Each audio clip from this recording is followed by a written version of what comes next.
We've made a very complicated game look very comfortable, and even though we were 0-0 at half-time, we were really pleased with the performance. We were in the right areas of the pitch, we were using the ball well. It was just in the final third we hadn't quite managed to connect, and we just said that we've got to keep possession as we have been, and in the end the chances will come and they will tire, and that's pretty much what happened. And once you've got the first, it opens the game up, really. You've said that you want this team to mature and learn how to win the big games and the difficult games. The patience the team showed tonight speaks exactly to that game plan, doesn't it? Yeah, I think it's a while, of course, since we had an away game in a full stadium and having to deal with that sort of hostility. But I thought we showed great maturity.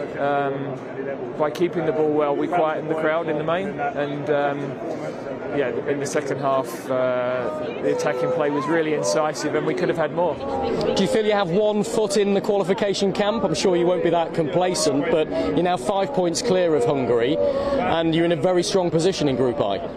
Yeah, the game in Warsaw is now key, really. You know, if we can go there and win, then we're pretty much done, I would say. But of course, we've got to get Andorra right on Sunday, make sure that our mentality is right, and it's about maintaining the standards that we've shown this week in the lead into the game and tonight. We've got to do that every time we play.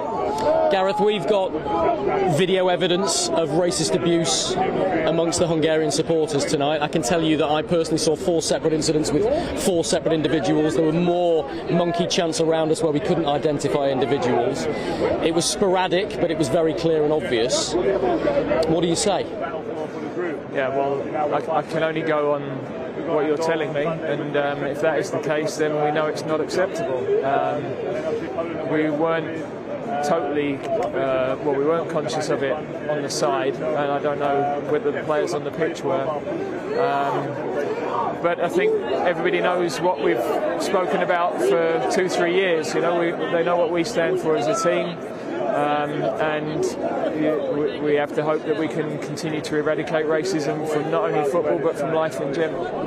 You were very correct in the way you spoke before the game, not to preempt anything and predict any trouble that might happen. It has now happened, and I can tell you that one of the incidents involved Jude Bellingham right in front of us, a teenager who's still learning his way in the game, and he responded by smiling and waving at the crowd. That speaks volumes of the type of man he is, but the type of player that you want in the face of such horrific abuse, doesn't it?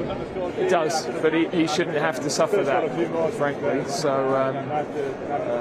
it's fantastic from him that he's shown that maturity, and I know that our security guys have spoken to him since the game just to get his account of that. But we don't want to see it. Everybody knows that it's not acceptable. But he's shown great maturity, if that's the case, in how he's dealt with it. Briefly and finally, will the FA complain? I mean, if you didn't hear it yourselves and the players didn't hear it, that might make it difficult, but I suspect when you see our evidence you might feel differently. Will you complain if that's the case? I think UEFA have taken this fixture really seriously. You know, they're obviously taking accounts on everything, difficult. I'm not really across all of the process of that,